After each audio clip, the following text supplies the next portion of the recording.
Earth 2020. Society is in ruins, and a virus runs rampant among the world's humble citizens. They are lost. In these dark times, three wayward nerds cross paths at the House of India and realize they are destined to be friends. And so they did. This is their story. The story of the Side Quest. I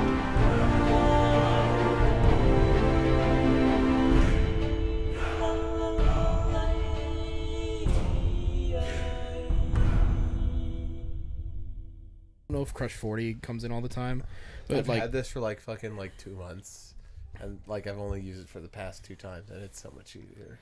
Yeah, because then we don't have to do this thing where you have to hustle over here, and then Luke goes as I'm already up there, oh, welcome back, and then it makes me look like a complete ass. But then it's also helpful because you don't have to run directly at the camera when the episode's over. That's true. Well, a complete ass. Yeah. Well, I love that you're just it would just be simple where you can just start slowly moving away, and it kind of looks right. Because instead he stands instinctively stiffens up to restrain his own muscles so he doesn't run at the camera. Yeah, and good thing I never tripped and hit my head on the fucking cabinet. That would be hilarious. It really would. That would get us so many fucking views. Especially if I died. Yeah. Yeah.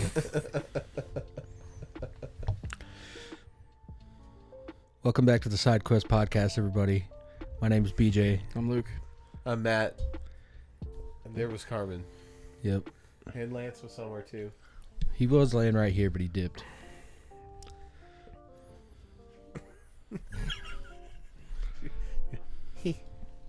Just a little giggle in the background. Carmen loves to wait until we're right at the beginning of doing something. Then that's when she's like, "Hey, how you doing?" Yeah. Oh, I've been really. I've kind of decompressed with BJ a little bit about last session because I just because even I wasn't very sure about my character, and so I was talking to him about hey, how did it go? How do you think how it go? And even he was like, it's my first session. It didn't feel great, but that's normally how first sessions go. Yeah. But at the same time, seeing how Cyberpunk went, I'm yeah, Cyberpunk. I'm just jazzed to be role playing. It's also our first Cyberpunk was definitely awkward as shit too, because it was what do we do? Let's try to let's do this, and then okay, wait, what are the rules for this game? How does that work? That's true. Yeah. Whereas I feel there's a general you kind of whether that's through listening to D&D podcasts or playing Baldur's Gate or whatever, you have a general knowledge of. I think I know what I'm doing here a little bit on the gameplay side of things. I know. Oh, let me. Can I roll perception? Oh, can I do this? We kind of have a vibe of I know what to do here. Yeah. That can work, and then now, at least for me, it's now just kind of figuring out the character of because already you'd be oh yeah, we're going to the town that's a town over from where you lived. I was fuck, great. So I already know this session I'm gonna be I'm in my head I'm yeah, I'm probably not gonna be very chill in this session. I'm just gonna be very ooh, as a character. So I'm all right, so definitely it'll be fun to do that where I'm oh, am I gonna see anybody that my character knows? Is that gonna? Ooh. I also was I didn't envision. I thought as a bard I'd be I guess I'm just gonna be me and play as me and being charismatic and talkative and I just thought everything would come really naturally. And then the more as we played last session, I was I came off as really fucking weird. Yeah, it fucking worked. Was yeah, it kind of worked though, because I love it too, because a lot of the times when I was trying to roleplay as I don't know what the fuck this dude's on, it was genuine of I don't know what the fuck Matt's going for, but I'm gonna roll with it, I guess. I mean, well, I guess I'm just gonna see how me as Matt comes into the role as this guy. Well, it's very hard to be this naturally charismatic dude when you also have something in your hat that talks to you too, and it's some blue little pixie bitch, I guess. And they're oh, I have to deal with this now. And so now everybody's going to be it's a naturally charming dude, but he also talks to himself in a weird language I've never heard. It's true. That was my favorite part of last session was Me too. me and BJ kind of ad-libbing conversations with something that you don't know yet.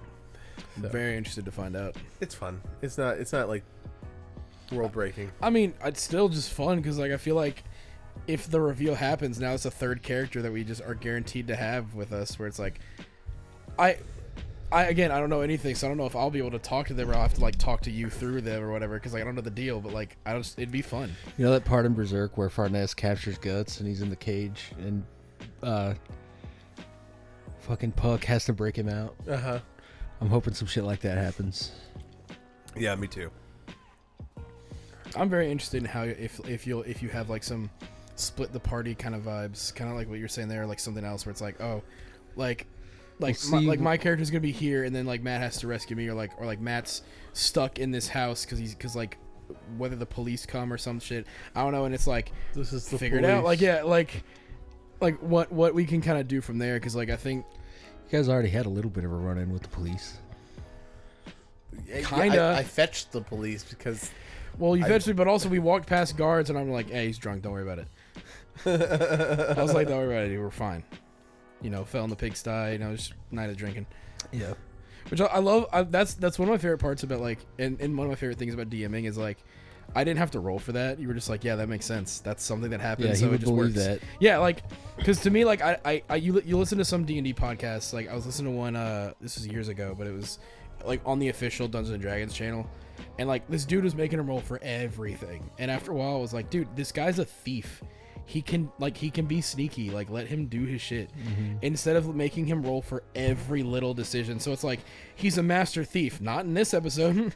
Motherfucker was getting caught every time doing every little thing or whatever. I think, like, with shows like Critical Role, it's definitely on the more on the side of, like, we're going to do this by the books because we're kind of big and official, and if I bend the rules, then then people online will be like that. But at the same time, though, what Matt is really good about is, like, it's a lot of time he's like, yeah, like, this would make sense, like, yeah, like, or like on the opposite side, like, no, like, you transformed into an eagle. You can't do that. You can't talk. You can't talk to your friends. All they hear is you as an eagle going. But he's like, but if you're an eagle too, like, eagles can talk to each other. That makes sense. Or it's like, oh, you can cast speak with animals. Go for it. Like things like that. Like Matt is really rule oriented, but he also is willing to be like, yeah, this makes sense for your charter. I'll allow it. Or like this. Let it Yeah, happen. like, yeah. Like, again, like, you know, like, oh, I'm a stickler that an eagle that you polymorphed into an eagle can't speak to humans. Well, there's, but two eagles can speak to each other because they're eagles. Well, like, there's stickler for the rules, and there's just being fair, and I feel like that's what Matt is. Mm-hmm. Whereas, like, Anthony is like, I don't know, fuck it, because he doesn't even like D&D half the time. Even like in season 1 and like season 1 at the end, he doesn't stick to the rules and he's not fair. Yeah, he's like, fuck it. Like, no, like, anytime Willie was on screen, it was just like, the biggest bullshit is when Willie is disguised as the witch, Aaron, and then makes Freddy cut himself, and they're like, yeah, we need the blood. Oh, how many hit points does that take? Oh, okay. Do it again. We gotta do it again. Yeah. And I'd be like, there's gotta be, like, a roll, like a perception roll for this. Like, what are you kidding me? It just happens. Well, to be fair, he did it to Freddy, who didn't even, he was like, yeah, no, I got you. Like that. I feel like that's one of those things where I feel like, because if you're trying to, like, trick the party, right, with a character, then I feel like it should be up to the party to figure out, hey, this is weird. Can I perceive this? Yeah, go ahead. Whereas it's like, if they don't say shit, you let it happen, because clearly the party's not figuring it out. Like, it's things like that where I don't know. I both liked and disliked the Willie bit, which I got to the part in season 2 where Willie shows up again, which I was like, I nailed it. I knew. I was like, okay, he's the patron for Beth's powers, because every time they did anything, she leveled up, but no one else did. And it's because Willie was feeding her power. I was like, okay, that's cool. But now they're in the, I got the, which you're never gonna watch season 2, so I don't care about spoilers. They just got to the point where they figured out what the red sky and black sun was. It was the Doodler Eye, and so then they went through the portal to the real world, because they've been in favor in the whole time. Because the fucking dad switched shit. Did you finally get to the part where they were in the underground FBI bunker? Mm-hmm. Oh wait, where Nick shows up? Yeah. Yeah, and then when Freddy gets out and is in the car, or not? Yeah, they're in the car. Freddy's in the car, and it's Freddy and Nick because Matt switches them, which I thought was actually kind of cool. He switches him and whatever, which I love. That's like they start shooting at this dude and you're sitting down, so they whiff you completely. Because they ended the episode on that where it's like Matt's like, I switched with them. Well, they start shooting, and it's like, oh fuck. Yeah. And then then it was just Nick and Freddy's character Taylor, and I was like, both one, Anthony made Nick the coolest dude ever, but two, fucking Freddy is the most annoying, but like in a good way. And it's just Freddy. Like I feel like that's the thing, is like I'm starting to realize that Taylor is just Freddy. Like Glenn was like what Freddy kind of wants to be. Taylor is Freddy. It's aggressively just that's Freddy. Yeah, it's some stupid shit, and it's every time we're like, and you can tell Anthony is like, fuck. Anytime he has to roleplay with Freddy. But yeah, no, I like your DM styling of like, shit will happen if it makes sense, but then like if we're gonna have to like work for something, it's roles. But like if it's just like, no, your character will do that. That's like simple shit. I'm glad you guys like it because most of the time I don't. Yeah. Like, what do you just wish it was? I just wish I was better at it. Oh, I thought you were saying that you wish you didn't roll and it was just like. Oh no. What do you think that you're not good at? I don't know, role playing, coming up with anything. But role playing's your favorite part. Yeah, it is, but I'm not good at it. I mean, you're definitely better than me, but I feel like you have more experience than that. Where like this is like literally the second time I've actually played a tabletop thing. I guess second if you count Cyberpunk. Cyberpunk to now is 1. So I've just been playing with you guys, and like I'm learning as we go on. Like I've been trying. Like we've had one session, but I've been trying to be more active as Ravis as opposed to Aaron, because there were a lot of times where I'm like, well, this is clearly H's bit. I don't know what I'm supposed to do here. Yeah, you've definitely gotten better about being more active role playing wise. I think my biggest problem was that like there was a lot of stuff where clearly H was the protagonist for a bit, where I'm like, what do I do? I mean, I said that from the beginning. Yeah. H was the protagonist. Yeah. So there were definitely times where I'm like, what am I supposed to do here? Like H is having a moment. I feel weird like chiming in with like my bullshit because like I'm just the guitar player. Yeah. But like whereas this one it's like, okay, like I like because we've like workshopped more stuff about my past that I'm like, all right, I'm cool with this, so this can like affect more stuff. And then having the devil, yeah, being the Bible, yeah, being like my patron dude is like, okay, this will be fun, because now it's like I'm guaranteed like this, because we can like just workshop stuff on the fly too, where it was like anytime you come in I can just be like you can straight up make a joke of like, yeah, remember that time back in fucking Baldur's Gate? And I go, I don't remember that time back in Baldur's Gate. And you're like, yeah, pussy. Like we can make something up that's more fun. Whereas like, I don't know, like Aaron as a first draft character that I like, I don't know, this is cool. I was definitely like, I don't know what I'm doing. Yeah, I mean that is one good thing about what we're doing now, is that you both have characters that I can kind of use to build out your backstories, because you've had the devil and you've had Bug for like a really long time. So if I need something, I could just be like, hey, you remember that time when this happened? No, I don't think that's what happened. No, it did. This is where BJ will. No, I clearly remember it was different. Yes, and BJ be like, you better yes and me, bitch. If you say so. Yeah. Who was that guy that you cucked that we talked about? The Miller's wife or whatever. In this last one. Oh, I don't know. I'm not telling you. No, I said like it was. You're like, all right. Well, you're gonna get another family killed this session. No. It was. It was a baker. It was the Taylor. Right. The Taylor, and I was like, oh yeah, there's something fun. You know, Bug was like, there's something weird going on. I was like, well, last time it was just like it was the Taylor, the wife was having an affair. And then you're like, yeah. And then you're like, yeah, with me. Yeah, no, the way you worded it was so funny, because it was like, yeah, the last time it was the Taylor, and because someone was having an affair with his wife, and then later on I fucked his wife, and I was like, oh fuck. Yeah, and then and then I had sex with his wife, and and then my favorite was your line after, and you said, yeah, but it's still pretty interesting though. Yeah. That was good. Yeah, I'm very excited for this journey we're going on, especially with Jamie Lannister. No, James James Lancaster. Lancaster. Don't come at us, HBO. Legally distinct. Legally distinct Jamie Lannister. Legally different. No, I'm very interested in that because like when you were like, oh yeah, there's people coming through. Are you gonna? I mean, obviously if it's spoiler or whatever, but like, because the bit was that like, all right, the devil said that's happened before, so I'm like, okay, cool. Like, are you gonna pull from other stuff too, or is it just gonna be like? Yeah, I mean, I'm definitely pulling from other stuff. I'm very interested in if you make it either too on, like, some are gonna be obviously so on the nose that like there's no shot we miss it, but I want you to have one where it's like, if you know, if you don't, you're not gonna get it bit, because like I feel like there's gonna be some of those with Matt where it's like, this is based on this like obscure 80s movie we watched, or whatever. I think it's different. I think it'll be a lot more stuff that I recognize, because a lot of the stuff that I didn't recognize. You didn't recognize Victor though. Yeah.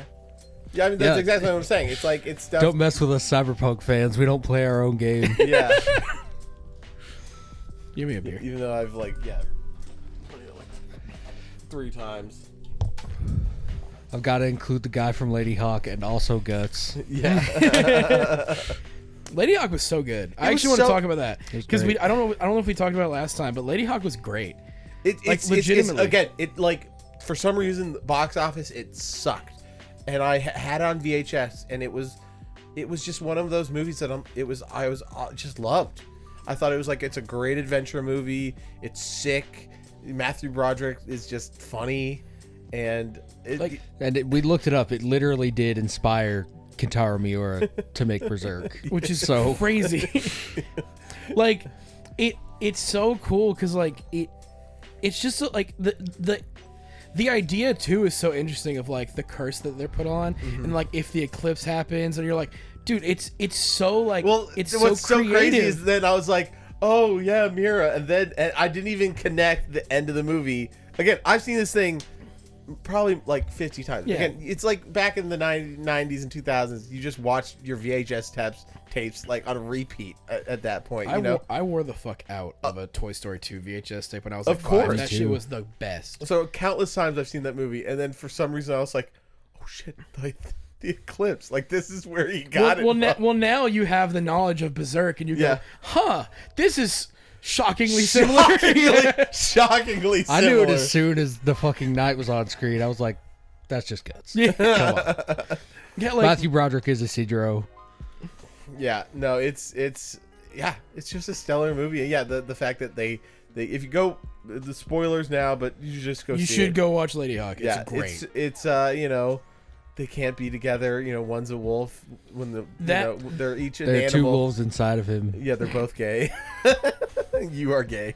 that moment where it was they finally got to see each other for just the split second was legitimately kind of like, oh dude, this. Yeah. I'm sad. What the fuck? Yeah. I also love it when the church is evil and stuff. Yeah, 100%. It's a good, but like not because of. I think it's also because like I just have a hard time with like movies that are about like real things that we deal with, because I'm already surrounded by the things I are. Yeah. Like, so when it's like church is being bad because they're taking money, or they're being like pedophiles, I'm like. Great. That happened yesterday. Yeah, Great. exactly. And so it's like, oh, but like this one jealous priest like put a curse. Yeah, and I'm like, oh yeah, like yeah, that's cool. Because it's like it's less realistic, because it's like, oh, cause, I mean, not as realistic, but it's like it's one guy versus like the whole organization being like, because like I feel like everything, it's like the government's evil, the church is evil, the fucking king is evil, like, and you're like, okay, cool, but then it's like, oh no, the king's doing a good job, but it's his duke who kind of orchestrated everything behind the scenes and kind of fucked everything up. Like some this guy with massive eyeliner and a big purple robe and staff. There's some throwaway lines in Lady Hawk where they talk about how like the Pope or like the church doesn't even recognize the bishop as a part of the official church, because he's been like so like a lot of it like made fascistic. Me like, and like it's, again, they just say like one line and you're like, oh, that's like good they world just add a building a lot of lore saying like, yeah, this guy's crazy, yeah, and he's like just was obsessed with this woman and finding this dude and trying to kill him. it really made me want to go back and rewatch like season 1 of Castlevania because it's a very similar plot line. Yes. Dude, I love Castlevania, man. Yeah, this is maybe like every other week I talk about just I love vengeance storylines. Dracula was right.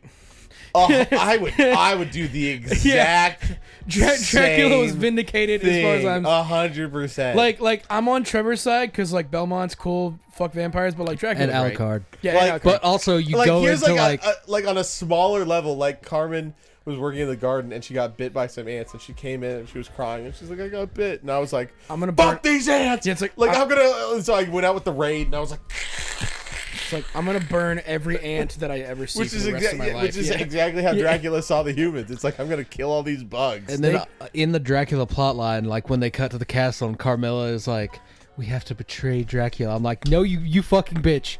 Stop. She's such a good villain because you hated her immediately because like she was already just this kind of like bitch, like stuck conniving, up. Yeah, like very conniving. immediately you recognize that. Immediately you're like villain, but then like as the story goes on, you're like, God, I hate her. I hope she dies. And like, great villain then, because like that to me, because having like villains like I mean, not really villain, but like Snape and Harry Potter, where it's like, oh, antagonist, but like you kind of like, especially at the last few, you kind of feel for him. You're like, okay, I get it. Yeah. I don't need all my villains to be sympathetic. Sometimes I just want an evil asshole who I cannot wait to die. And Carmilla is one of them. Best. Yeah. That's like, I mean, that's like, there's so many, some of all like my favorite vengeance and revenge movies is all that's like, I just want him to die. So, you know, Braveheart when he, it's like just kill this motherfucker.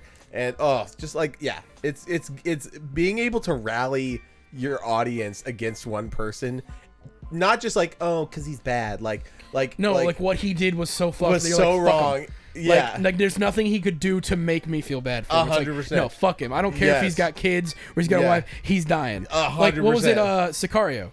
Oh yeah, like where. Oh yeah. Yeah, where it's like in front of his family, you're like, fuck him, kill him, murder him, make his family watch. You're like, yes.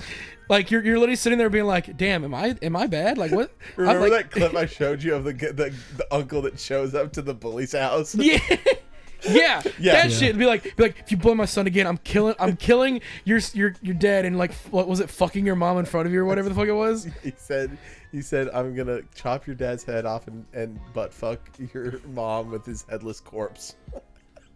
Like, fuck. And I was like, hell yeah. It's like, yeah, deserved. So, yeah, good movie. I showed VJ a show called, I can't even remember. What was it? The Fantasy Simpsons. Oh, Disenchanted. Oh, Disenchanted is good. It's really good. The first episode, I saw. We watched the first two. I think they were really funny. The first one is like, I think like 30 minutes long, but the rest are like shorter. So it's like a double first episode. Mm-hmm. It was pretty good. Like I actually really enjoyed it. Did you finish it? I did not. I forget how far I got, but I remember finished watching it. It's so stellar because it's a through like a. Was it Hulu or who has it? Netflix. Okay, because I remember I watched it because I was just scrolling Netflix one day and I was like, I don't know, fuck it, and then just kind of enjoy it because I think I watched 3 episodes that night that I watched it, and then watched a couple more and I was like, this is good, and I just didn't finish it. My favorite bit from the first episode was just all the names of the different elves. Like fucking Shaco always gasping when something shocking happens. Like it's so fucking dumb, but it get me. Sometimes there's just stupid like, humor that just the elves works. are like kissing under the beds, and then Weirdo, is that the thing? Yeah, Weirdo doesn't take his pants off for nothing. And at the very end, off screen, you hear Shaco go, "Oh, I won't be coming back." Yeah, it's Elfo's the best character in that whole show. Yeah, I like him a lot. Yeah. Yeah, I guess, and then we finished The Boys. Yeah, crazy finale. Finale. It's so weird because I've heard not inspired by any recent events. Yeah, The Boys season finale assassin run was not based on anything. Yeah. They had to change it and put a disclaimer. That is, in the beginning of the episode. Just awful timing because they filmed that like way before, and it just so happened that like Trump got shot like 3 days before, and they're like, "Fuck," where it's straight up like, Shit. Put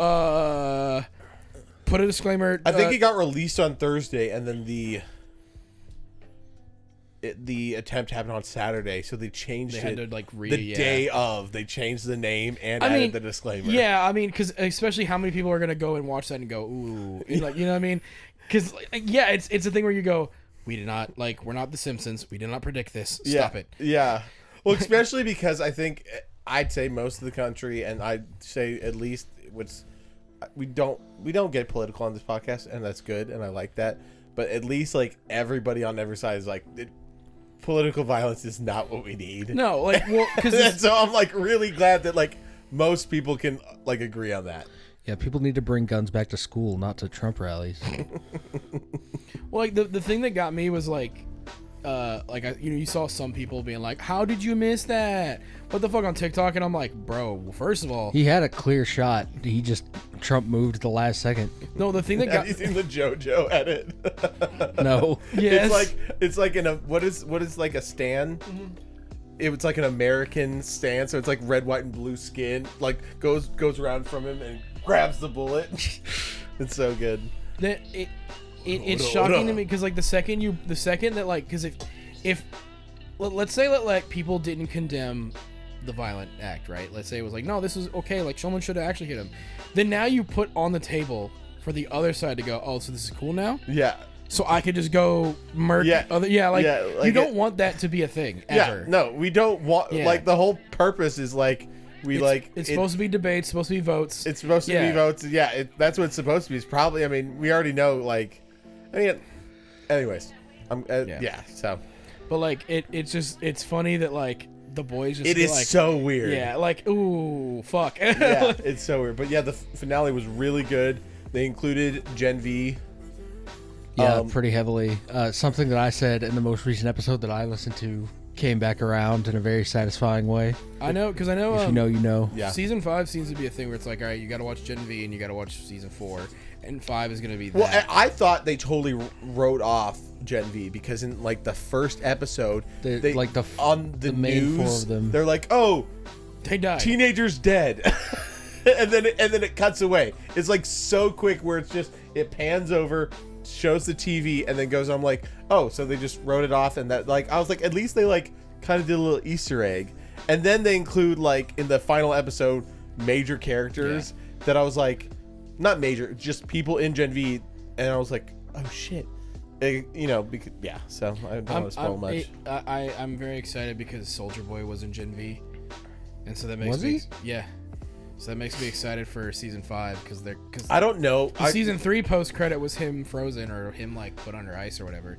So then I'm assuming he's gonna show back up because in the comics there's a fight in the White House between Black Noir and Homelander that I feel like they're gonna just replace Black Noir with Soldier Boy because I feel like it makes thematic sense. For their I've seen story a couple currently. panels of like Butcher walking up to the White House and a bunch of soups in the air, and I was like, "That's dope." as Oh, that's fuck. for sure gonna happen next season. Yeah. Absolutely. 'Cause Which is interesting because both of you Okay. like that panel looks cool, but then you've like, yeah, the fucking comics suck. yeah. I At that point, literally every single other one of the boys, except for Huey, I think is dead. yeah. Oh, really? Well, in the comics, which I don't know if I want to say it just because it might spoil the show, but in the comics, Butcher is full villain after a while. Like, he is a bad guy. Well, I know the one thing that I've gotten spoiled for is Victoria Newman got killed by Butcher. yeah. That's the only thing that was spoiled for me, and I'm like, okay, so they're clearly. But at pushing the same that. time, though, that didn't seem villainous to me. Well, it was less villainous and more of like That he's felt on justified as fuck. justified, but I feel like it was more of like Butcher is now like, I don't care. Anyone in my way is dying. But at the same time, like he's most of like season 1 and like half of season 2, or because this is the 3rd season that just came out. Fourth. So I'd say like 1, 2, and 3 he was that, and then like this one because they're like, What the oh, fuck is happening? My phone is fully locked and it's just playing Sonic noises. Fucking bullshit. Well, because so like in comic wise, and to be fair, I haven't read The Boys in a while, and I honestly want to forget it. But like Butcher just kind of goes on a rampage because after a while, it's like The only way this is ending is everybody's dying. Well, And like and like they're really pushing it in this show of like this show is going to lead to Homelander versus Butcher. so you've seen the end of season 3, so you know that like Butcher's like not doing great. Yeah, and then I'm assuming he took temp, right? Or No, but in 4? he's not doing great. Okay. So he's like got like 'Cause I saw the time left to live. I saw the Venom powers he's got now, and I'm like, oh, sick, So- what the fuck? It's like Which I don't know. Rip Even Rip to Huey. He's now even seeing if- his second girlfriend die. even if he like goes full villain in this last season, like I'm okay with it because of the like. He's dying anyway. Yes, Yeah. like that's what I'm like. It's Well, not that's what I'm like saying. he's gonna like become the new like. It makes sense for his ruler. character of like he's gonna die anyway. Fuck it. Yeah, Like he's like fuck it. I don't care what happened. I'm more interested. I mean, in, to be fair, soups like it's been very clear that like in this universe that soups are bad, like in general. well, it's literally like the absolute power corrupts absolutely. Because you look at Homelander and it's like if he was just a normal dude, he might have just been like a kind of like he probably just been like a right-wing podcaster. But instead he's got superpowers. So homie is now just like, no, you know what? I am the guy. I am your messiah. I'm a god. You can't fucking Whoever touch you me. think you are, I'm him. Yeah, like, and it's like, okay, I'm better. dude, that's the best opening to fucking Metro Boomin's album. If you listen to that Heroes and Villains album, he literally put a Homelander monologue in Is that front the of one with the song Superhero on Yes. it? That he definitely ripped My Hero Academia theme from? Did he really? Yeah, the Superhero is totally sampled from All for One's theme. Oh, that's so sick, actually. Because it took Speaking of, it's Homelander's bit, and then I haven't caught up with My Hero, but I know that's y'all not have seen. what we're talking about. No. But it's a character from My Hero. We were watching more Initial D, Nice. and Yeah, I've waited so long. All Might, yeah, hell yeah. Is one of the challengers. So you're in season 2 now, right? and he has the hardest drip. Yeah, he's just fucking like 90s Eminem. It's Hell yeah. He's got like the tightest fit, and then he has like a white do rag and bleached hair, Yeah, and he every time, and he's like 6'2". yeah, oversized tees. Oh. That's another like. But I've waited so long because when I first watched My Hero, you know, I was thinking like All Might's like voice sounds like, you know, it's just one of those voices you're like this guy's probably in everything, and he is. That's Sabat, right? That's Vegeta. Yeah, Right? Matthew Yeah. Sabat. Yeah. And so I like looked up what other stuff he's been in, and then I saw Initial D, and I never thought. I mean, I don't know why, but I just didn't think that would be a show that interested BJ. Yeah. And so I didn't do that. And then, you know, showing a couple of episodes, and he liked it. And it's been one of my favorite things that we've been doing over the past month has been watching it. And I've just been waiting because I didn't even want to say anything. I just wanted him to pop up on screen because we had to get through season 1. So now we're at stage 2. That was one of my. It's such a minor thing, but that was one of my favorite parts of season 2. So when Ralph Innes shows up, and I just look right at BJ, and I'm like, wait for the voice. And then he's like, is that Sid? And I'm like, yes. I love that because because you, especially when you go like, you know that thing you really like is here too. Yeah. And you get to like kind of sit back and be like, Well, especially with like how old Initial D. I mean, that was Matthew Sabat. Like, I mean, back in the 90s. He will. It was maybe like the 2000s when we got the dub. I was gonna say yeah, because I don't know, because Funimation did the Actually, dub. I it don't was know. definitely like 2003 because that's stage 2, which the graphics got better. But worse because they're not using the light tricks that they use in the nighttime segments anymore. Yeah, It's they're like showing them drive during the day, and so we don't. which they explained in season 2. Like the reason they race at night is because there's nobody on the road. Yeah. And now they're just like, fuck all that. Yeah, Nobody's up here ever. yeah. I will say the car models look really good, really stellar. Yeah, but the environments look like dog shit now. Dog shit. So now. did we go from PS1 cars to PS2 cars now, or like what's the Yeah, but like Maybe the even, like, environments are like went still from PS1. N64? like or like early 360 games. Okay, like it yeah. looks, the cars look good. Yeah, The environment looks not so shit. much. Yeah, like it's a fucking Yeah. Final Fantasy VII matte painting they're having to drive through. Yeah. Yeah. I mean, they like even show like the car spinning, and then when they start the drift, you'll see the rear tire lock, Oh, nice. and then keep going. Like again, sick stuff. I mean, but- if you're gonna like put your budget onto something of a racing thing, the car is the most important part. So, Yeah. like, I get it, and it's the early 2000s. I feel like there was a Like they're probably like, hey, because like I don't know how really how popular Initial D is in Japan, like in the grand scheme of it. Because like I know I'm pretty sure season 1 probably went crazy, but like I don't know if like, oh, here's Initial D's back, you know what I mean? Versus like however long a hiatus it was between the two, you know what I mean? The funniest things about season 2 so far are, one, the first time they show Takumi, he's wearing a photo negative Chris Chan shirt. And then the second funniest thing is they don't talk about it, but Everyone. Ryosuke Takahashi Oh. definitely just bleached his hair after he got beat by Takumi. Yeah. Yeah. Well, then everyone's beefed up. Yeah, Like- everyone is 1 foot taller than they were before. And like 6 inches wider. Yeah, and fucking thick as hell. Yeah. The other thing we've gotten into is the Natsuki finally broke up with her daddy. With her dad? Yeah. Which is turns out not her dad. Oh. Again, these are like beats that I completely forgot. Was it I one of those remember things that where there's was he just an older dude who she like was fucking around with because He's he an- paid like sugar daddy shit? oh, basically. 100%. Yeah. Because like she really lays out and she's like, I really like you, but I realize now, like after hanging out with like boys that I like my same age, like that this isn't okay. This is not really what I want. And then he's like, are you sure? And then He's like, I can pay you more every month. yeah, he does say that. And then the worst part It's is also implied that they're definitely fucking because they're driving past all these love hotels. yeah, 100%. And so then there's this scene where Takumi is like going to go visit Natsuki and then sees her like getting out of the car with the old dude, and she was like, thanks for understanding, I really appreciate it. And he gets fucking pissed. Yeah, he peels out in the middle of the road, And then does like a donut, and at then first rips he off. wasn't gonna race this guy, and then he was like, fuck it, we racing now. I mean, it's such a weird thing because like based on like, and again, I'm basing it off of like video games and other culture, like other media, but like if you do just a little bit of research, you realize that that's like a common thing, is like high school girls dating older Japanese men who just pay for their shit. I saw a meme on TikTok like a week ago that was like, being a young man is hard because as soon as you turn 13, you're competing for the same women with 27-year-olds. It's true. I mean, even earlier with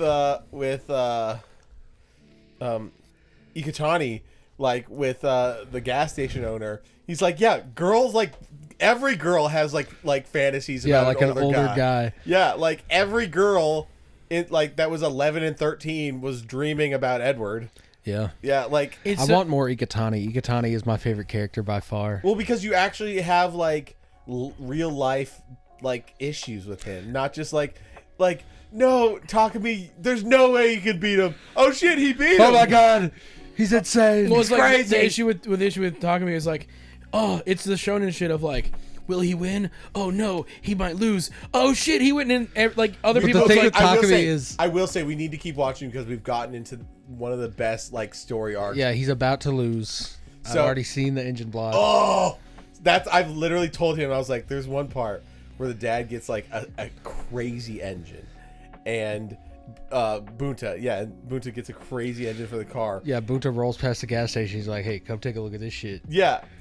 And he's like, oh my god. Bunta just the chillest. You're gonna give motherfucker, him this though. much power. we also see Bunta like taking out the 8.6 to like. Yeah, this is like at the end of season 1. Bunta's like, hey, I made some new settings on the car. Or wasn't that scene where before the final race was him and the other dude just like, yo, check this shit out, and then Yeah, it goes in a full speed drift. Yeah. Lets go of the wheel and just lights up a cig. Bunta is the coldest. So yeah, he's like, yeah, I'll put in this new engine, but I need Takumi to do one thing. And he's like, what do you mean? He's like learned everything. His technique's perfect. He's like, he hasn't done one thing. What's that? Lose.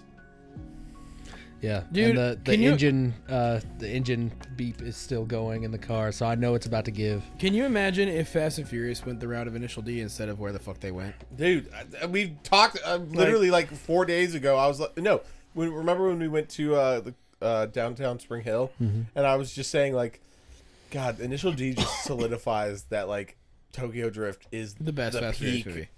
Fast and Absolute Furious. best Fast and Furious. Like I like it's the thing for me is like Fast and Furious peaked at 3, but then like of the new shit, 5 was the best one. Well, that's the other like thing. Is like the they Rio keep on heist like is cool. The problem is they have this idea in their head. They have to one up the last exactly, movie. and they also like, all right, we're gonna also bring in the newest, most expensive cars and show like, them off. I want to see a fucking piece of shit Sentra beating a Ferrari. Yeah, or some like show shit me because those of 80s technique. cars, dude. Yeah, we talked about this so many times, but I want Fast and Furious just to be like 90s and early 2000s period flicks. You know damn well that once they finish the fucking Dom saga and Vin Diesel's done, Universal's gonna be like, we're gonna make new Fast and Furious movies. We're gonna do what we want. And I would not be shocked if they just make like initial D-esque like they're still gonna do some crazy stunts and whatever stuff, but it's never gonna get to the point of we're secret agents working for the government. It's gonna be like Just make Tokyo Drift 2. Yeah, Tokyo, because that's the perfect level of like stakes. Yeah. It's like oh shit, like It is dangerous, but it's all personal. Yeah, it's dangerous, and like the most it gets to is like, oh shit, like this guy's uncle is like in the Yakuza, and he will fucking kill me. Not really. They're just like, you gotta leave Japan. Like it's not even. And he's like, I've already tried every other country. Yeah. It's not even death that they throw. They're like, you gotta leave, and he's like, I can't. I love this gaijin. Like I love like Tokyo Drift is so good because like it's literally like you have the mentor in Han and his death, which hurt at the time. I'm glad they brought it back, but they've done nothing like substantial with him being back. Like other than he's just part of the crew. He's just one of the crew, which is because like, now it's just Dom's story, and that's the worst part. Yeah. Because Dom is the worst character in Fast and Furious. Like if you're gonna bring back The best dead part characters, of Fast and Furious, and the reason that we all liked it, was because of Brian. Dude, I'm gonna say this. Brian. I also like Lucas Black. Yeah, Me he's too. great. Lucas Black is great. He's a fucking idiot, and I love him. yes, The thing with Fast and he's like a hothead. the thing with Fast and Furious is that Dom and Brian worked really well with each other. Because you have Dom is this larger than life crazy motherfucker, but he gets brought down a peg because Brian is so charismatic and they work well together. The second he's gone, it now just becomes how like, let's make Dom the superhero, and it fucking sucks because like some of the best scenes are when they're just being a family. Like like the shit with like the cars and whatnot, but like them like You better hide that baby oil. like stupid shit you like gotta that. Had that big ass forehead. Like, it's just stupid shit like that where they're, like, drinking Corona and just, like, hanging out. Where it's like, yeah, the action scenes are cool from, like, an action standpoint, but I'm like, dude, I don't give a fuck.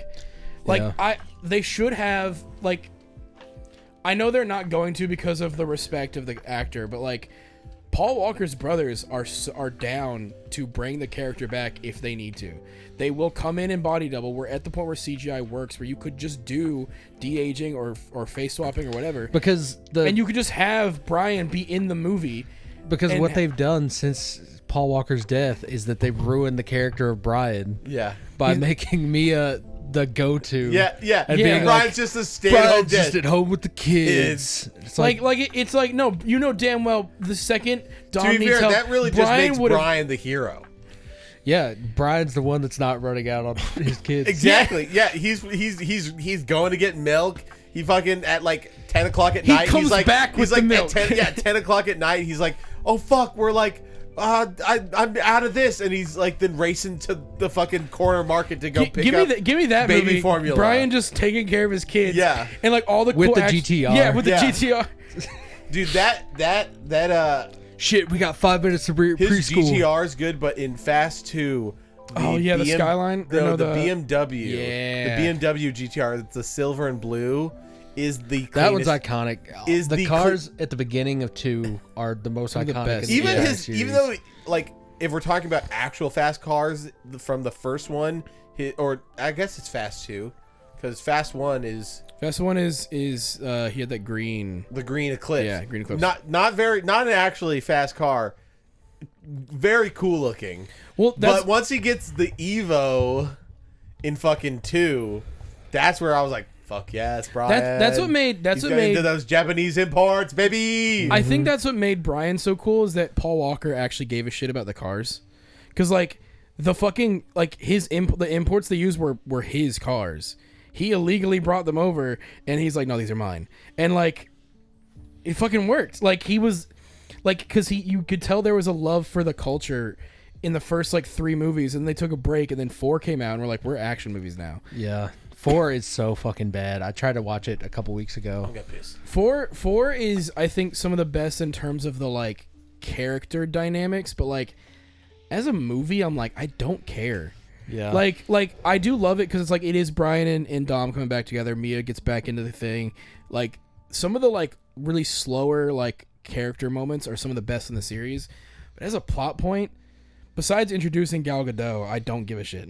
Yeah, I agree. And then 5 is just fun. Like The Rock is probably the best he's ever been, just being a fun, just like meathead like character. The fucking safe scene at the end is still one of the coolest car chase bits ever. But then like you're like, this was fun. I still like Tokyo Drift more, but this was good. And you're like, we can stop now. Then 6 comes out. We can stop now.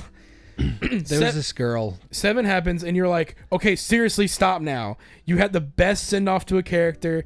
Like that scene of them driving away from each other is like legitimately emotional. Such a good send off to Paul Walker's character. And then you're like, nope, keep going. When I was in high school, I sat next to this girl named Anita in math class. She was fine as fuck, and we vibed really well. She need a dick. Yeah, that was the joke everybody made. And I remember I asked her one day, I was like, so what's your favorite movie? And she was like, Fast 5. And I was like, are you fucking serious? And then I lost a lot of respect for her that day. I mean, out of all of them, it's like, I've said probably the best Fast Furious movies are 3 and 5. But say that's your favorite movie. Yes. Like, favorite movie of all time is crazy. Like, every movie that's ever been made, you pick Fast 5. Like, I don't know. Like, I feel like that's actually something I want to bring up to you guys. Because what is that one thing where it's like, because everybody obviously likes different things, and you can like certain things, and it's one thing to have like, you know, oh, I like this thing, but then going like, no, this thing is your favorite. Like, what's the thing where someone goes, this is my favorite thing ever? And you'd be like, I'm losing every ounce of respect for you immediately if they say that's their favorite. I mean, there's a lot of that shit. There's a lot. I'll say Disney adults is really scary. It kind of is. I mean, like I would love Disney. I love going to Disney, but if your whole personality, making that if your my whole personality house is Disney decor, yeah, Disney Yeah. adults, something's wrong. Yeah, that's same thing with Harry Potter adults. Yep. yeah, no, for They're the sure. same. That's I would say the same thing. You're for not the, a Gryffindor. well, You're it's like 32. again, like if you're talking like maybe you loved Harry Potter and it was formative and it was your favorite thing of all time. Like Fair. there are more mature things that are you can better. evolve from Harry Potter like, into something like, cooler. That's the thing. It's when they're like childish, things they fixate like fixations. I would say Continue into adulthood. I I'm would like, say it's the same thing with Star Wars, because it's like, I like Star Wars. I think it's fun. I love the original trilogy, prequels, like whatever. But when it's like, Star Wars is cool, but Blade Runner, yes! Alien. yes, dude. but like, Thank you. but even then, it's like they have like the Star Wars land. It's like going to build a lightsaber. Like, I feel like that'd be cool. But if you go like, no, every year we go to fucking Galaxy's Edge and we build we have to lightsabers buy the new Legacy lightsaber. Yeah. for I edge until I $300. get back to Galaxy's Yeah, Edge. like it's the same thing with like you're saying Harry Potter and Disney adults. Where it's like, dude, it's not that serious.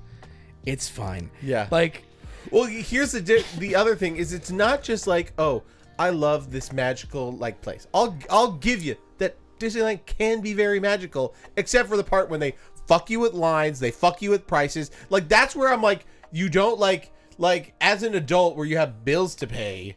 Yeah. Like you're still like captivated. I bet- Like to me, I'm like, oh my god, like I gotta pay. Like I had to save. I didn't get to.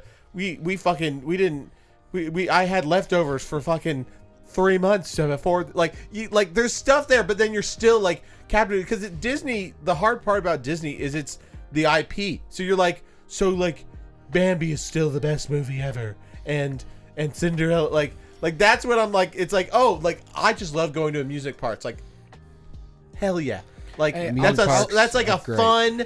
That's a fun, safe way to have an adrenaline, like to be an adrenaline junkie. Like I get that. If you're like always trying to go to, That is another great thing about Disney. It is very safe of a park. yeah. As opposed to going to Six Flags where you Yeah. can see there's 6 beams missing out of the Superman. But let's say that's like you just want to go do that. Like I respect that. Yeah. But it's like then you're like, oh, like I just want to go to the Peter Pan ride again and again. You're like, what? It's not Peter that good. Pan is only cool if you like miniatures.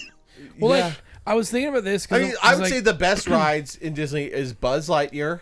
Buzz Lightyear's really fun. They made another Toy Story Pirates one. of the Caribbean is I will give you Amazing. I have no horse in this race. 'Cause I've still never been to any Disney park, so I'm like, I'd say Splash Mountain's fun, but only because of the end. I loved Splash Mountain. I can't talk much about Splash Mountain right now because it's a Song of the South ride. Oh. Or it was, and now it's not. true. And Yeah. now I'm like, well, Yeah. I want to see Brer Rabbit. Yeah. So there's that. Space Mountain was great, but that's Space Mountain's fucking scary. Like you raise your hands up a little too high and they're getting chopped off. I like Space Mountain. But that's I like it visually. That's more. It's not even themed. It's just this is actually kind of an actual ride. Yeah. Like this is an actual experience. As I get older, what's the haunted house one or like the drop one where you're in That's like haunted. That's the elevator haunted one? hotel. they've Hotel. changed that to Guardians of the Galaxy now. No. Oh, okay. Haunted Mansion's fun. It was really fucking cool. They had like a ghost hologram and shit that you could see walking through the lobby. They always start you with the heads that. Have you ever seen those like instead of the head going like it's like a bust, but instead of it being outward 3D, it's inward. So no matter where you look, They're always looking at you. Yeah. Yeah. So that's when you walk in, and then you get in your little chair, and they're like, oh, and then the room's raising. Yeah, the room gets taller and everything. Yeah, and really then- good yeah. special effects in that ride. Yeah, that one I would say out of the non coaster, it's one of the best. I mean, and Pirates. Those are the two. I agree. I want to go. I like Winnie the Pooh because Winnie the Pooh is basically just Pooh on a drug trip. Isn't so? If you go to Disney, it's definitely like agreed upon, and I think with Six Flags too, where you're gonna get the passes that let you skip lines or. They took those away Oh fuck! because really? the fast passes got to be longer than the actual lines because so many people were like paying for them. So it was just like, well, this is just a hat on a hat now. So, I don't think I'm gonna go back to Disney again, just because of the hassle and how much it costs. Every year it gets more expensive because when they're Disney, they're Disney losing- Plus, don't get money from Disney Plus. They just the Yeah. parks are losing a shit ton of money, aren't they? Like over hand over fist. Like I think the only things that are making profit is Galaxy's Edge, generally because like it was I was seeing like it was like their like year over like year end thing where it's like the movies were less but they're still making profit there. The parks are tanking hard, which COVID probably helped with that. But like The best part of Disney World though now is Epcot. Like since I became an adult, Epcot ball. Like that is the dopest shit of all time. You get to go visit like little snippets of every different country. Like trying the food there is amazing. growing up, we would go to Disney multiple times. We were season pass holders. The one in Anaheim. Mm-hmm. And we would always get with my sister. We would always get the Genie. the disability pass, and it was mostly like we really don't want to you don't want my sister like if she gets bored it's just it's like we can't stay in one place, like you just gotta let it go. And this is me leading into the best ride in Disney is Indiana Jones. Wait, because at Disney World it's just like the live show.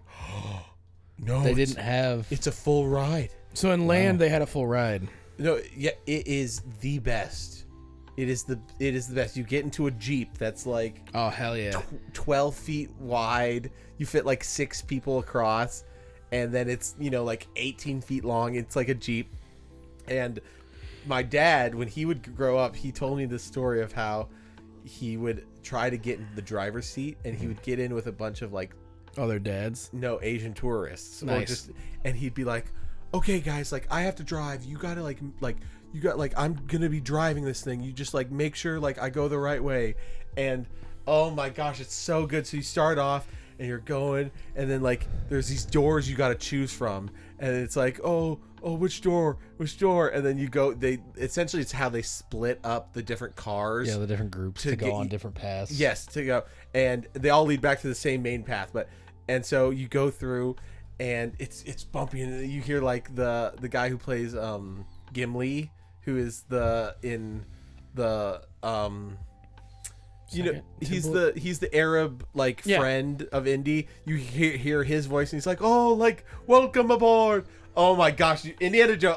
I'll show you a video on YouTube. It's so much fun. You go through this part where they shoot arrows through the walls and the mouths, and it's just compressed air that goes. Yeah. You'd really like the Mummy ride at Universal. And then there's this part where you go through like rats falling over you, and they have mist that has a projector on it, so it looks like rats are falling on your face. And you go through, and it's essentially Temple of Doom. Yeah. Dude, Indiana Jones is the best ride. And so ever since my dad, I always try to get in the front seat and pretend that I'm driving, and everyone like who's never been is like, oh my gosh, she's driving, like, let's go. And you go through, and then the like close to the end, you see Indy, and he's like, all right, this way. And then you see the boulder come, and it's rolling down, and then you go vroom, vroom, vroom, and you go, oh dude, Indiana Jones is the best ride in Disneyland. There's a really funny old picture of the first time my family ever went to Disney World. They have this ride that's like, oh, you got to go back in time and look at dinosaurs and shit. And there's this part in the ride where there's like a T-Rex that you have to like go underneath the legs of, and there's a camera in the T-Rex's cock that takes a picture of you. And the picture is just of me and my sister like ducking down into the floor of the thing because we thought we were going to hit our heads. That's funny. But so Disney adults, red flag. Yeah. The biggest red flag for me in a thing Hello is Kitty girls. I know what you want. This is stay straying away away from like stuff, but if you're like super into like astrology, yeah, red flag for sure. red flag. Don't you ever ask me what time I was born. I'll kill you on sight. Yeah, 100%.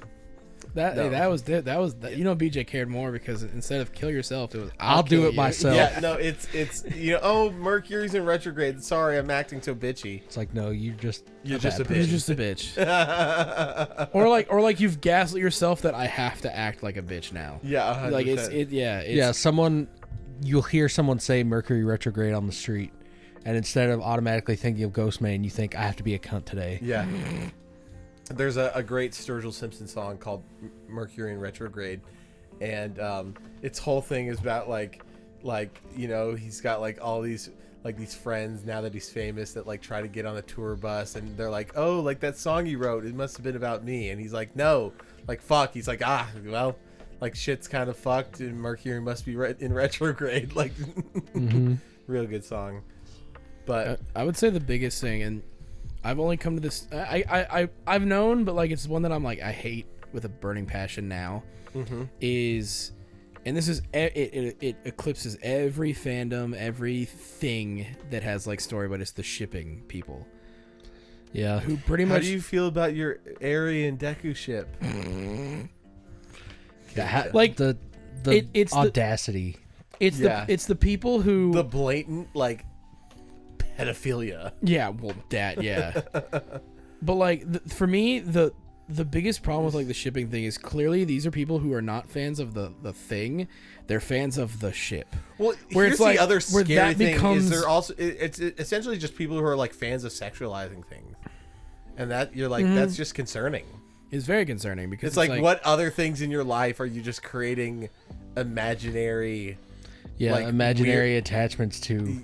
Exactly, like it becomes worse because it's the same kind of feeling that you see with like the parasocial side with like streamers, where it's like, oh my gosh, I like Cody Ko's been going through some shit because he's apparently fucked a 17-year-old at some point, and the people who are like so heartbroken and go, oh my gosh, he was my safe space, and I would always go to. I'm like, dude, he is a dude who makes you laugh on the internet. Also, like he's doing the best response. He's not said a word about it, and it'll blow over, and then he doesn't have to address it. Like, sure, like I don't know what happened. Maybe he made a mistake. Also, let's be honest, like Tana Mojo is a fucking whore, and also that Vine and like that Vine crew, kind of vlogger Vine crew, like so much fucked up stuff was happening that it'd be like everyone else is praying that like They don't get outed. yes, like oh, it's just gonna begin with Cody, and Cody's holding the fucking walls to everyone else getting everything that they did when they were a dumb teenager. Getting fame in LA is gonna be leaked. Like, Yeah, I am excited to watch the Real Bros movie. yeah, 100%. I don't, because I wonder what, because at some point I do agree with you. It's like him not saying anything is probably like smarter, but also like you've seen the people going like, I don't know, because like I'm weird about it where I'm like, yeah, you probably shouldn't have done it either, but like also like I don't. Like I don't know. Like, But to be fair, I also can't trust a word out of Tana's mouth. Yeah, Like a single word. Like she's falling off because she's like done with like her fame from being like in with Jake Paul. You know, like that's well and gone. Her fame from saying the N-word. Yeah, like everything that she's done is like falling out. And I'm like, she's just trying to bring something up to get her back. Yeah, and to maintain relevancy. And now, like, the worst part, like, again, like it's so clear that Cody's just like living his best life, having now a kid with this. And here's like the other thing. It's like someone made a tweet or a Reddit post or whatever that like legitimately was like, you are the most tone deaf motherfucker. But they're like pretty much saying that like someone should watch Cody's kid because they're gonna grow up to be a fucking sexual predator. And I'm like, what the fuck is wrong with you? no. the worst part of all It's this. clear. It's just clear that like he also felt. Sorry, I'm so sorry. No, you're fine. It's just clear that like he's like fallen in love with somebody who's actually like good for him, and it's not just like one of these things. Like they like met at a party. She was never into like the vining or like she's not a vlogger. She wasn't doing any of that stuff, and it's just like, you know, it's just good shit between them, and it makes me happy for him. So what were you saying? Like, everybody's giving Brittany Broski shit about this now, just because she knows Cody. Everybody like that's the biggest thing. It's like now all these like chronically online people are going to other people going, what do you're friends with Cody? Why the fuck have you said shit? And it's like, what the motherfucker? I'm not part of this. Yeah. Like Brittany Broski's never said shit. Ludwig apparently knows Cody Ko and he hasn't said shit. And people are like, why aren't you speaking on it? And Ludwig. What is Ludwig gonna say other than chat? Is this real? Well, like Ludwig has that like mogul thing where he like just talks about like some topics that chat wants him to or whatever, and like he does it very seriously. But it's still a thing of like, what does Ludwig have to do with it? He probably knows Cody like from a professional sense. Mm-hmm. Why the fuck? And he even said he's like, I mean, I'm probably not going to talk about it unless he says something. And it's like, but, okay, fair. Well, it's just so interesting how people lock in on certain people, but then other people that maybe should be locked in on are not. You remember? Well, the biggest thing for me was, you know how Sketch got shown off for being gay and like had an OnlyFans and like sucked dick back in the day, and he even said he's like, I don't do that shit anymore. Yeah. That got a worse reaction than Dr. Disrespect confirmed talking to underage people. That Sketch being gay got more negative reaction than Dr. Disrespect confirming. I'll touch on that. Yeah, of talking to minors, and I'm like, talking to it was it was never like there was never any like anything. Essentially, it was like he was talking to somebody, but it was nothing like anything inappropriate was shut down. But it was essentially that's why it was like stayed quiet, because technically he didn't do anything illegal, and it was just like, oh, this is like, it's like, it's kind of weird. Yeah, like, it's getting into like the uncomfortable territory. Yeah, but like that's why he never did anything, and that's why it never came out. The court case was like, the internal court case that was everyone signed NDAs was like, it pretty much didn't do anything wrong. It's crazy that all these people are latching onto the Cody Ko thing because Boogie 2988 faked cancer for the last 2 years. And did you also hear about the guy in Mr. Beast? Yeah, bro. Fuck, dude. Did you see that shit? Chris, that would now turn to Chris with a K. Yeah, the trans one apparently was like publicly into was like, it Lolly? Yeah, and was messaging Shadman to draw some shit, and was not just that, was also like messaging like underage like boys, and when he was like, oh, like I'll release nudes. Outright stated Caillou hentai is bomb. Yeah, and I was like, what? The fuck? Yeah, dude. Like, and then there's this one part where this 13-year-old, he like said like, oh, at like $5 for my Patreon, I'll let you like I'll put out some nudes. And some kid, 13-year-old kid, donated $1. The response, this is also somebody he's been talking to, donated $1, and he's like, really? Like, oh, come on, like I know you got more. Donated $5, and he's like, I'll make sure I'll send you some good ones. Like public responses to like on his Patreon. That's some Keffel shit, dude. So fucked. It's legit, and like that. Yeah, no, but I guess that's like, no one's saying shit there. Like, is it again? It's like the biggest thing for me is I'm like, damn, the internet blew up because Sketch was like, oh, he was gay, and I'm like, dude, who fucking cares? Mm-hmm. But then like actual like kind of pedophilic shit is happening, and people are like, well, no, we don't actually. Well, hold on. And I'm like, shut it's the like, fuck why up. are we latching onto Yeah. like in the past and not shit that's happening right now? It's like, look, like, there's probably some people who are going to make the argument of like, but it's drawings, it's different. If you look me dead in the face and go, yo, Caillou hentai is kind of fire, I'm punching you straight in the jaw. Yeah, that's fucked. Or like I'm into lolly because that's what I want in real life. Yeah.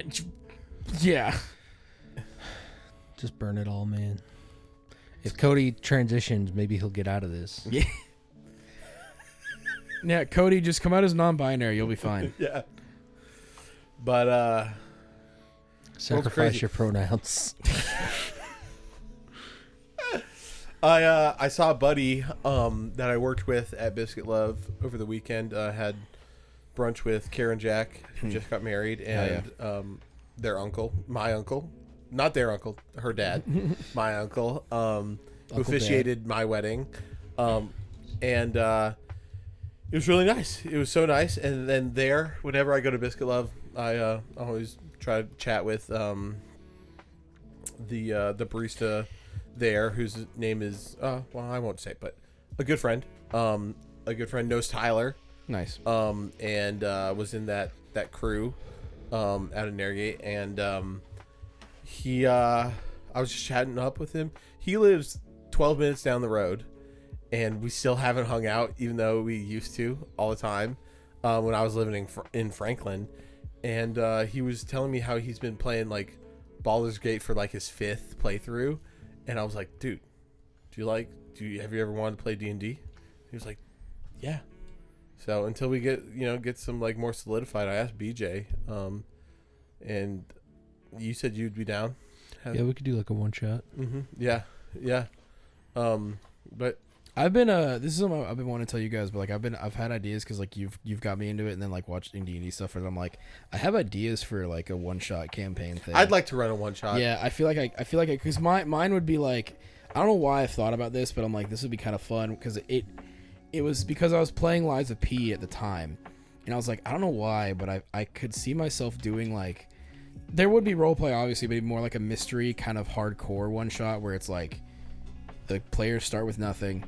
They have to like use their wits and like dice rolls to kind of figure the mystery out, go through a thing, and then like it kind of in similar to a Souls game of like you are just figure it out with the world building and the things around you. And I'm like, I don't know, I feel like I could do that. Their Critical Role did a really funny one shot where I think Marisha DM'd, and they were all cats. And I thought that's pretty funny. I need to let you guys. I don't know how. I could probably just give you my login information, but you guys need to listen to some of the Dungeon Daddy stuff they did for like one shots. Like they have a Star Wars one. There's another Call of Cthulhu one. The one Will Campos DM'd where they were all animals, like pets. Yeah. Like those. That one's on Spotify. Okay, just go. Yeah, those are legitimately funny. Yeah. Like it's like some of the best. There's I think like 50% of the Spotify one shots are on Spotify. Well, the Dungeon Daddies one shots are on Spotify. They're at least give you like an episode or two, because I know all of the one shots are 3 episodes long for them, or 3 or 4. So they probably give you like an episode. But then there's the one the actual BDSM one. Yeah. Well, those are just Patreon extra shit, because you can find those in like, because that one's fully on Spotify. That's fucking hilarious too. It's so good. I want to go back and listen to some of the one shots that he did with like the was it fans or the Patreon subscribers or whatever that were like happening in between some of the episodes. Like, oh yeah, this is a thing we did. Like Aaron O'Neill talking about the birds, and it's like, oh yeah, the bird one shot or whatever. It's so funny because on Spotify. Oh, it is. Oh, did I miss that one? Yeah. Huh. But like there's I think the majority. So it's so funny now going back to fully listening to they put it in later than it actually happens. Oh, way later. It was like, now it matters, so we're putting it on Spotify. Okay, Yeah. fair. It's way later. It's like maybe like 3 months. That's after. probably why I skipped it, because I might Well, have not been 3 like, months. It probably is like 4 weeks after. it might have been a thing where I'm like, oh, I don't care about this now, and then like, a couple episodes I'm like, oh, this was probably important. Mm-hmm. Yeah. So it's really interesting. When I found Dungeons and Daddies, I was in the middle of Critical Role because I was like looking at a bunch of stuff, and then I saw Freddie Wong when they started over COVID. I was like, fuck yeah, love Freddie Wong.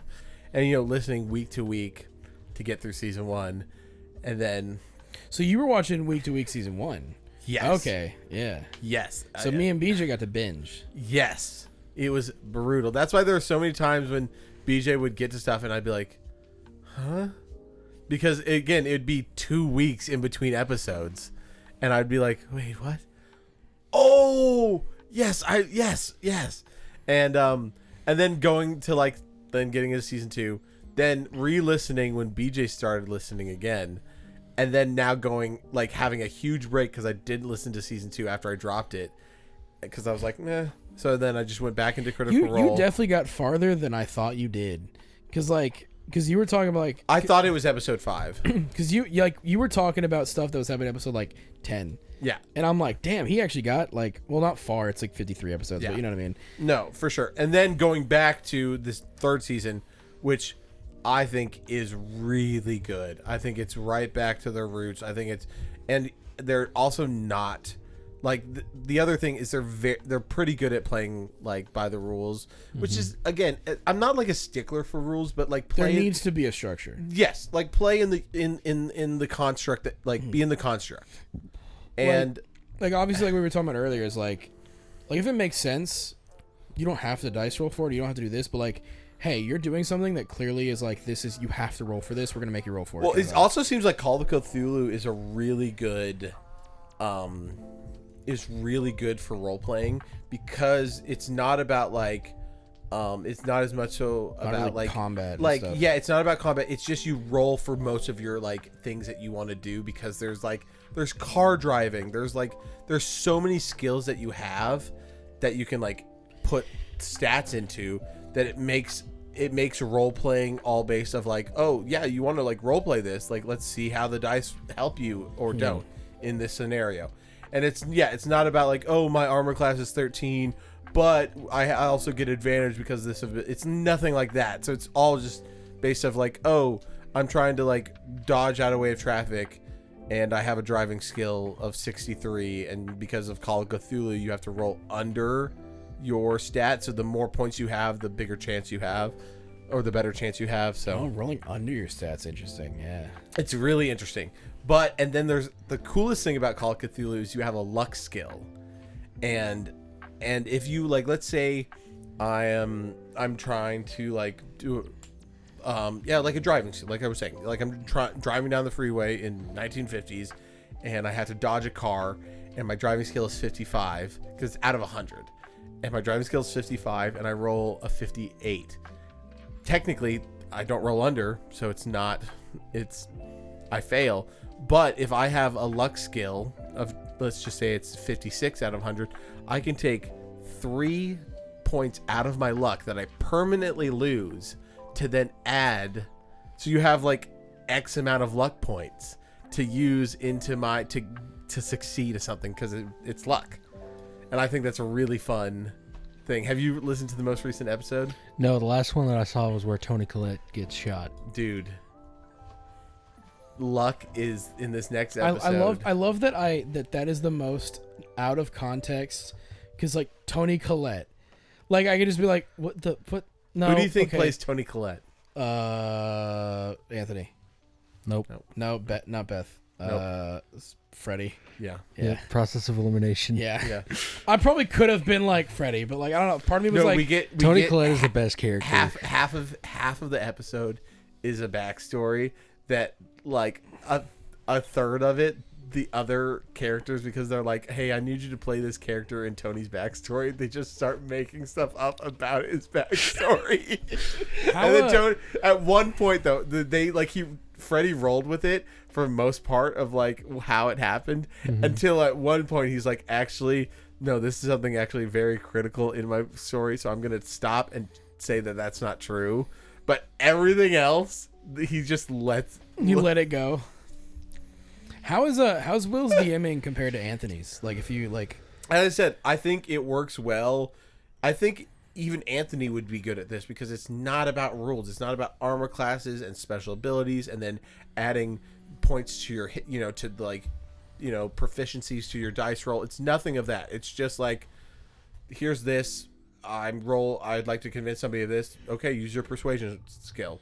And that's it. It all has to do with your feels like there's more room for creativity. Yes. Which is, so Will Will Campos is doing an amazing job. Because hearing them talk, like, kind of where they're like, because I've still been listening to a couple of the behind the scenes, like, after show podcast ones, and Will, it seems, has the most outside, like, because he's played Vampire the Masquerade and Call of Cthulhu and D&D before the podcast, so it's like, okay, he clearly knows this shit more than. It's also really nice seeing Anthony have fun as a player, and I think like I enjoy that. I already had a moment where Anthony had to like make up a rule on the spot because he fucked up, and it was they met the 4-dimensional witch again, and she died in the Papa John's, because she was like, yeah, I saw my future, I'm gonna die eating this pizza. But she had all the answers they could have ever wanted, and they were like, let's just go get the memory syringe and just take memories out. And Anthony went, fuck, no, wait.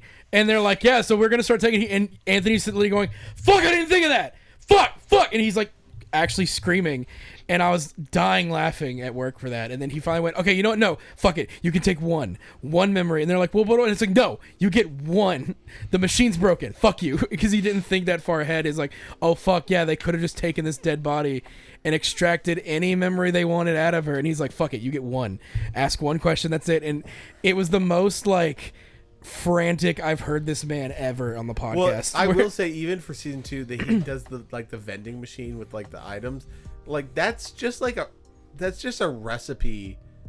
Oh, like, 100%. To your own demise. Well, to be as a DM, you're like, yeah, they're gonna figure out a way to break the machine. Yeah, or like, we're just gonna use this random thing, this random item that somebody like recommended on Patreon. To be fair, they fucking lost all of them.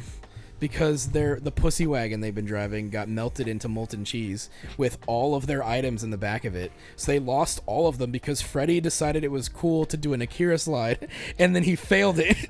and they lost the puberty tree, the ATM that kills someone if they use it, and like every other item that Hermie the Unworthy brought into and they lost all of them because Freddy thought, yo, no, I'm gonna do this sick ass Akira slide before we hit there, and he rolled shit. And I'm like that. So yeah, that's the other thing. It's on like, Anthony's front, he's probably also sitting there going, "They're gonna whiff this somehow." Well, it's also going into like they're when Anthony started, they were all level. Like in season 2, they're all level 1, so they all had like 12 hit points. Yeah, and that had like immediately became an issue. They're like, we're gonna change how combat works a little bit. Well, the biggest thing like has been that at least season 2 did that they didn't do much in season 1 is everything is like opposed. So like if you're gonna persuade someone, they're gonna insight you immediately. Yeah. Or if you're gonna strength check them, they're gonna dexterity check. Like he's always rolling for the other person as well, which has had some funny ass moments where it's like, oh, I rolled a 3 strength. Well, they rolled a 1, and you're like, oh, cool, 6. So it still works. But then he'll like DM it is, well, you both basically just kind of slap at each other a bit. Because there's no strength here at all. You just overpower him a little bit more, and it's like shit like that. But like, yeah, a lot of like you can tell, like some of my least favorite parts of both season 1 and 2 is when Anthony is starting to like get aggravated with how D&D works, because he's like, no, this is better for the story if I do this, which you see at the end with like Willie and a lot of other stuff, where or like where he just goes, no, it doesn't work like that, because he hates, he's like, no, this fucking sucks, and he'll just be like, God, D&D sucks, like just periodically, and you're like, part of you is like, I get it, you're making a comedy show that's like, yeah, whatever. But at the same time, it's like, say, like, I'll give props to BJ. Like I could have at any point, like during the last arc when you got hit by the car and the girls got taken, at any point I could have been like, I turn around and I keep an eye on the girls or something like that. And BJ would have probably been like, yeah, they're getting taken right now. And then I've seen how BJ's been able to push the story, but still given freedoms to us where I don't feel like I don't have any agency as a player. Well, it's like, it's kind of the same thing as like because that's where I feel like Anthony has overpowered the players' agency. Even though, to be fair, the players have a lot of agency, but then there's these moments where it gets like bottlenecked, where you're like, it just feels like such a dramatic change as to the normal flow of chaos that normally happens in Dungeons and Daddies. Early season 1 is some of the best shit for Dungeons and Daddies, that like it's part of the problem, I think, for the long running shit is after a while it's like, we were trying to tell a cohesive story. So now you kind of have to have like, well, this is what this character's gonna do, and it's like, well, shit, what does that mean for the players? Can they do this and things like that? Because like Willie as a character, it was like he just made a fucking legendary monster out of him, to where it's like, oh yeah, he has this many legendary actions in the campaign, and he'll use them whenever he wants to or whatever, and he's like, cool.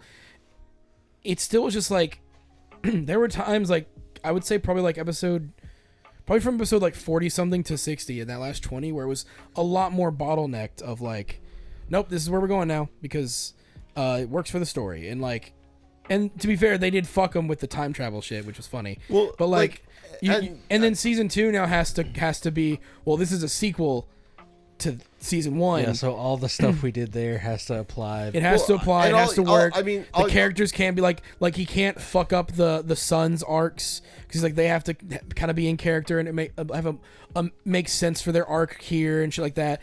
And now you also have to come and decide of, well, okay, what characters survived from season 1 in the Doodler? Are they going to come back and make this thing? And they're even season 2 starts more restrained, which I think is definitely a problem, because that's been my biggest gripe. Is I'm like, I don't really know where your story's gonna go because now that they're in, because Faerun and Earth switched or whatever, they're now kind of in a point where, well, we're gonna see clearly like people from season 1, I'm assuming, and now it's like, what do you do? Like, what does that mean? Yeah, I mean, I I guess it's different like listening to a campaign and then being in one, because like at the same time, like I never felt that BJ like pushed us in a way. I feel like, or if he BJ gentle nudges where it's like clearly we know this is probably where we want to go, because BJ will do a thing where it's like, I'm not even talking about that. Like, I was prepared to live through a story that he was telling, and so I wasn't about to be like, oh, like who's the tech wizard guy? Oh, Merle. Like, when Merle went to Zion, like, I wasn't about to be like, actually, I want to go do this little thing. Yeah. Like, I wasn't about to do that. But then we get to points where we're at the fucking Yakuza temple, and we free 2 guys, and then we go and start the fight before them, and then BJ comes and saves the day when you're about to die. That didn't feel...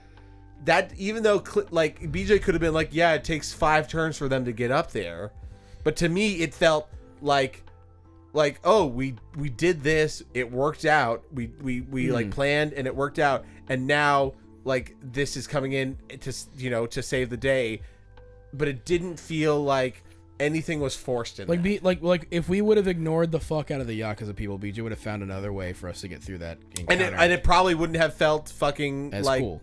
Or it also, but I'm guessing it also wouldn't have felt like... You have to like reward people's decisions when they make a cool decision. You have to fucking pay it off. Well, but I'm saying, but it never felt like I was like it never felt like in the scripted second half of a fight where the best friend comes back and helps you defeat the boss. Where you're like, this is clearly scripted, or it's like a scripted, like nothing felt scripted with you.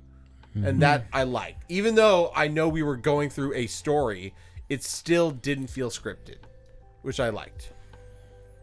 Which I think is some of the best shit, because yeah, like I'm like in my head I'm already like imagining like future sessions of like, oh, what could we do for this plot point me and BJ talked about? What about this thing? And like things like that. And like it's now leading to like, okay, what does that mean for, because I even talked to BJ about like future shit for my character. Because like, and this is like for level up stuff, like I don't know if I'm gonna multi-class, I'm gonna do this, and we're like, well, what if we do a thing? Because like I was thinking of a like Critical Role or other things where like a character might lose a class because of plot reasons and then gain one from another reason. I'm like, that could be a thing that happens to us in this campaign. Or maybe we do something where this character from one of our backstories is super important to this plot line. Because we even talked about like possibly doing like Curse of Strahd or just a module that we then implement with I do DJ really stuff. want to do Curse of Strahd. Yeah. Well, and it could work for some of that stuff where it's like, okay, like, but like it kind of works of like we're still like we're being led along on a journey. But like hear me out. But I'd say one of the best like thrown for a loop that Luke and I had during our Cyberpunk campaign which again, it was Act 1 of our campaign was So fun. so fun. I mean, it was like so fun. But it was when we did the prison raid, and we had this perfect plan, and BJ rolls and he goes, "Yeah, the fucking warden's already dead." Yeah. Well, that's another thing is, And we were like, "Oh, this plan we had is fucked." Yeah. well, that's another thing that I like about BJ is that he'll be like, okay, well, let me do this, let me roll for them, so it feels fair of like, well, they got a good roll, so their day's going pretty good for them, or like when you're like rolling behind the scenes of like For Tex. for like Tex, for Ava, for any of the characters, like, are they gonna live or die? You actually treat it like their characters in the campaign too, instead of just, I don't know, like, because if I like that you rolled for Tex as opposed to saying he died. Like, because I did that for every character that was on Death's Door. because to me that makes more sense and more fun for us, because like, oh, there was a chance he could have lived. It wasn't like that thing. Or there was a chance that I could have been in the explosion with Alofa. Is Yeah. crazy to me. That's all crazy. That's another thing where it's like, yeah, you could have been severely injured or died or probably not died, but like, you know what I mean? Like, I mean, it's the Yeah. illusion of death. yeah, but it's like the thing of like BJ was fully prepared to Yeah. have you in that explosion. Then we You're role a good played it. DM. Yeah, Whatever you're a great yeah, DM. Dude. Yeah, I've had a couple drinks. You're a good DM. Okay. Appreciate it. It- I got a new character coming in tonight that you guys are either gonna really, really like or really fucking hate. I'm so excited because are they important to this plot? No. Hell yeah! Okay, so it doesn't matter if we hate or love them. No, what's the fucking Officer Pringle? Officer Pringles. Which was that the donut loving one? No, or was that Donnie. Donnie was the donut guy. I love Donnie's Donnie. my favorite side character you've put, just because he was so weird but so endearing. Yeah. And I was like, What was the and bit? then What was the bit as- about him and his wife? like Yeah. autistic? He's like a fucking dom master. Yeah, and me as like autistic, like I was like, it's a nice thing. He likes donuts, so I will make him a donut. And then he has pictures of me like in his fucking Yeah, like security camera pictures of you yeah at his desk. Yeah. That alone was the funniest thing. It's like, oh yeah, it's not even a picture that he took. It's a security camera footage. That he screenshotted and put on the. That was one of my favorite parts, was when you guys were trying to leave Detroit and all the cultists were like surrounding the hotel. Yeah. And Donnie comes out of nowhere in the police car and mows a path down for Yeah. you. So good. Well, I wanna thank you to our sponsor Dubby. Big shout out, Debbie. Every morning, man, I need to wake up. I've been driving to Shelbyville, which is like fucking like 50 minutes away, and it's not like 50 minutes. You know, you're going up to Nashville, like north side of Nashville, kind of shit, where you're like in traffic. This is like I'm taking like back roads. Back roads, And- not shit to see. Yeah, anywhere. especially with me, who's like love this like the smart cruise control that like drives itself. Like it doesn't like all these curvy roads. I can't turn that shit on. There's stop signs like every like mile and a half, and so yeah, love Dubby. If you want to get some and help us out, you can help yourself out too with the 10% off discount code Take It Sleazy at checkout. And yeah, thank you for listening. We want to be more engaged with our viewers. So if you made it this far, we love you. Yeah, we haven't gotten any positive comments about me or Matt's opinions yet. Yeah. And we can't just let it be Luke. Yeah. Please. And as always, Help them out, please. Take it sleazy.